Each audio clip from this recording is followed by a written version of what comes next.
Assalamualaikum warahmatullahi wabarakatuh. Waalaikumsalam warahmatullahi wabarakatuh. Yang terhormat Bapak Kepala Sekolah SDID Anajia, izinkan kami mahasiswa dari Universitas PGRI Tronggola Wekiban ingin mewawancari Bapak tentang beberapa hal mengenai manajemen kurikulum dan pengelolaan mutu di sekolah ini. Berkenankah Bapak? Insya Allah berkenan. Yang pertama, untuk bagian kurikulum, bagaimana proses penyusunan, review, dan adaptasi kurikulum operasional sekolah ini yang melibatkan guru dan stakeholder. Kemudian, ciri khas kurikulum di sekolah ini apa, Bu? Jadi ketika di dalam pembuatan kurikulum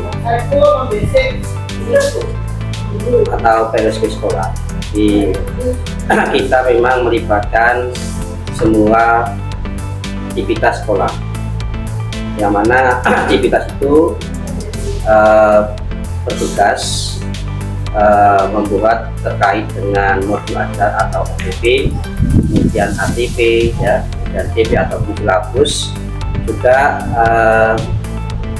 membahas terkait dengan program-program yang ada di sini.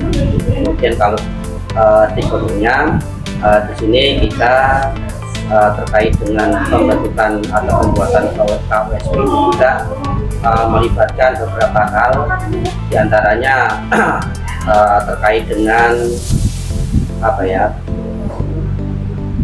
program-program yang ada di luar, misalnya P5 atau sekarang itu disebut dengan kegiatan reguler ya, dan juga kita meminta masukan-masukan terkait dengan masukan-masukan kepada komite ataupun juga dengan PUB terkait dengan syarat dan masalah ataupun terkait dengan lingkungan atau keadaan yang ada di sekitar sekolah. Kemudian untuk apa tadi? Ciri-cirinya? Iya, Pak. Ciri khas kurikulum di sekolah SDID Anajia ini, Pak.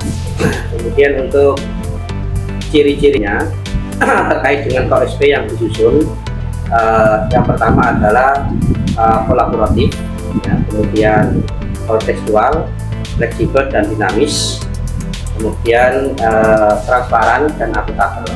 Jadi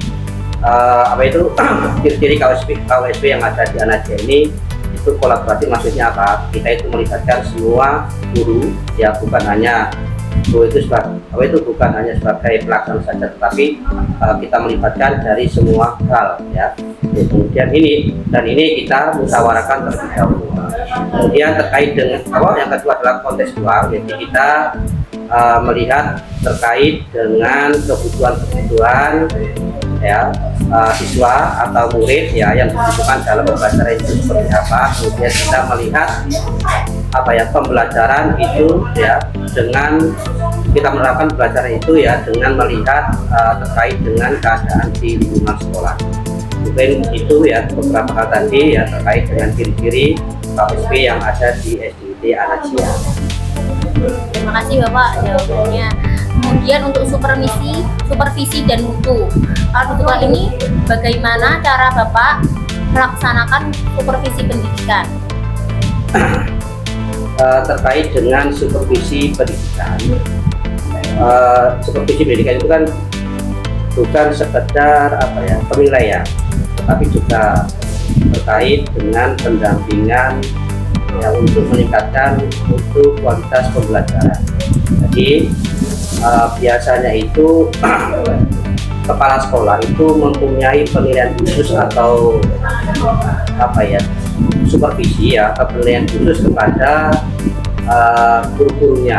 Bagaimana guru itu mengajar di kelas ya, kemudian mengkondisikan anak-anaknya di kelas, kemudian apakah materi yang disampaikan ketika pembelajaran itu sesuai dengan yang diajarkan oleh anak.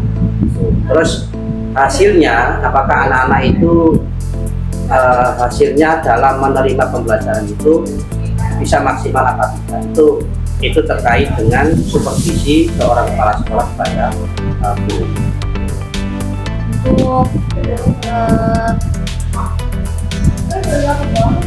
memastikan guru-guru untuk up to date dengan perkembangan kurikulum dan pedagogi.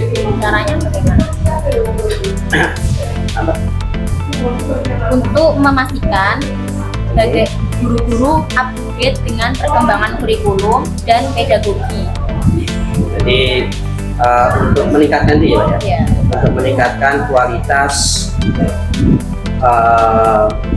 mutu pendidikan. Biasanya kita itu apa ya,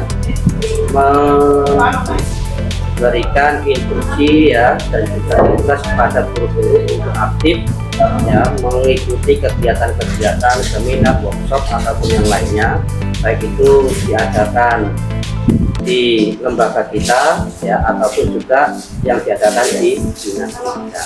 Sehingga Pak, dengan mengikuti kegiatan-kegiatan workshop ataupun yang lainnya, karena biasanya itu terkait dengan meningkatkan kualitas mutu pendidikan sekolah ya, maka di situ untuk guru-guru di SD Danajaya ini kita wajibkan untuk mengikuti kegiatan tersebut. Kemudian evaluasi. Bagaimana evaluasi dan pemilihan guru berdampak pada perkembangan kinerja dan mutu pembelajaran? Bagaimana? Sistem evaluasi dan penilaian guru berdampak pada perbaikan kinerja dan mutu pembelajaran. Jadi itu sangat berdampak sekali. Jadi evaluasi guru ya, evaluasi guru di dalam pembelajaran itu juga sangat-sangat bermanfaat, karena kita juga akan melihat ya terkait dengan keberhasilan siswa itu di dalam ya. Tetapi di sini pilihan kita itu tidak hanya berupa angka, tetapi kita juga memperhatikan ya terkait dengan perilaku atau ya, kemudian adab ya, sopan santun terkait dengan pembelajaran di anak. Jadi kita ini terkait dengan penilaian itu menilai keberhasilan seorang guru itu tidak hanya kita menilai dari akademis saja, tetapi kita juga bisa apa ya, bisa menilai terkait dengan materi-materi pembelajaran itu yang selama ini diberikan ya, terkait dengan adab juga itu ya. Mungkin juga guru itu ketika di dalam pembelajaran itu juga bisa memberikan teladan yang baik kepada siswa. Untuk evaluasi ini biasanya berapa pertemuan sekali atau diadakannya rutin atau gimana? Evaluasi apa itu? Evaluasi pembelajaran itu bisa dilakukan 1 minggu sekali. Pertanyaan selanjutnya tentang tenaga kependidikan. Nah, bagaimana prosedur rekrutmen dan penempatan tugas tenaga pendidikan dan pendidikan dilakukan di sekolah ini? Itu nanti melihat terkait dengan kebutuhan sekolah. Jadi kalau misalnya katakanlah SD Danajaya ini butuh guru kelas, maka kita menyampaikan ke yayasan, mengusulkan kepada yayasan bahwasanya SD Danajaya ini butuh guru kelas, kekurangan butuh kelas, sehingga nantinya yayasan atau juga pihak sekolah itu akan berusaha membuat apa ya, flyer ataupun yang lainnya untuk rekrutmen tenaga pendidikan. Nah nantinya ya setelah kita itu ya akan kita seleksi. Kalau misalnya banyak yang masuk, kita akan seleksi, kita akan pilih dari calon-calon tenaga pendidikan itu yang mempunyai kompetensi yang lebih baik dan lebih unggul di antara yang lain. Intinya mekanismenya itu kita kembalikan kepada yayasan dan itu sesuai dengan kebutuhan sekolah. Bagaimana gaya kepemimpinan Bapak Kepala Sekolah dan memotivasi guru, dan bagaimana cara mendelegasikan terus memastikan pengambilan keputusan bersifat partisipatif? Jadi gaya kepemimpinan kepala sekolah itu yang pertama kita harus bisa memberikan apa ya, keteladanan ya kepada guru-guru yang lain ya, bagaimana cara kita itu bersikap ya, dan yang macam seperti dan lainnya ya, bagaimana cara kita itu memutuskan segala sesuatu terkait dengan permasalahan-permasalahan yang ada, karena sekolah itu harus bijak menanggapi dan juga memutuskan terkait dengan suatu hal yang ada, karena kita itu memimpin itu tidak hanya satu orang tapi banyak sekali, dan untuk menyamakan persepsi itu kita kita butuh yang namanya evaluasi juga ya, ataupun pandangan bersama. Jadi misalnya ada suatu hal yang kita bahas, yaitu kita bisa bermusyawarah, dan mungkin di situ ada pro dan kontra, baru kepala sekolah itu harus bisa memberikan kebijakan yang pas. Tidak mungkin suatu hal yang dibahas itu ya, kemudian bisa menciptakan visi misi bersama, kemudian bisa juga menguatkan kinerja guru sebagaimana tugasnya masing-masing. Selanjutnya, keuangan.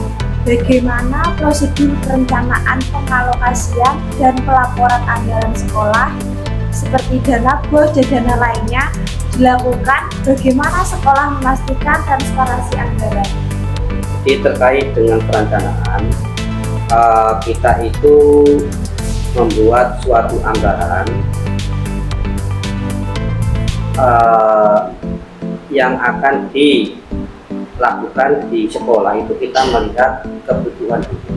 Jadi kebutuhan sekolah itu apa ya, di situ kita akan menganggarkan. Sehingga kita akan membuat, kalau ini terkait dengan BOS ya, kita akan membuat yang namanya RKS, rencana kegiatan anggaran sekolah. Itu kita itu akan membuat yang dibutuhkan itu apa di sekolah ini, sehingga kita itu nanti kita anggarkan di RKS, dan kita akan ajukan, ya mungkin kita ajukan ke yayasan dulu, mungkin akan dievaluasi oleh yayasan, kira-kira itu kebutuhan apa ya mungkin yang selama ini kita butuhkan, dan mungkin ada yang kurang, nanti yayasan juga akan mengevaluasi sebelum kita sampaikan ke pihak dinas. Nah misalnya biasanya itu penganggaran itu nanti akan dievaluasi oleh pihak dinas. Kemudian terkait dengan dana-dana yang lain itu kita terkait dengan transparansinya kita sampaikan ke yayasan. Jadi pelaporan apapun ya, pembelanjaan apapun itu sudah kita catat di buku besar, dan setiap 2 minggu kita laporkan terkait dengan pemasukan dan juga pengeluaran kepada yayasan, baik itu SPP ataupun keuangan yang lain. Selanjutnya, Sarpas. Bagaimana mekanisme perencanaan pengadaan Sarpas? Apakah pengadaan berdasarkan kebutuhan guru atau siswa tentang ketersediaan anggaran? Jadi terkait dengan Sarpas itu memang itu sangat-sangat dibutuhkan. Jadi terkait dengan kebersihan dan juga yang lainnya ya, atau keamanan, itu memang lembaga pemerintah itu harus ada, dan itu memang dibutuhkan. Jadi dan kita juga harus melihat terkait dengan anggaran juga ya, tapi karena ini kebutuhannya sangat urgent ya, jadi mau nggak mau terkait dengan Sarpas itu harus ada gitu. Misalnya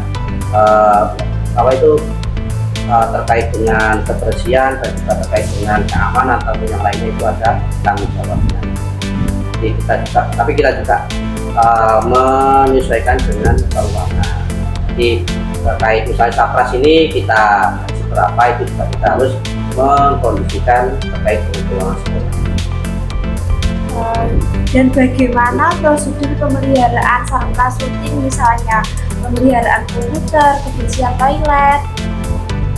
Ya, untuk pemeliharaan komputer memang komputer itu kan setiap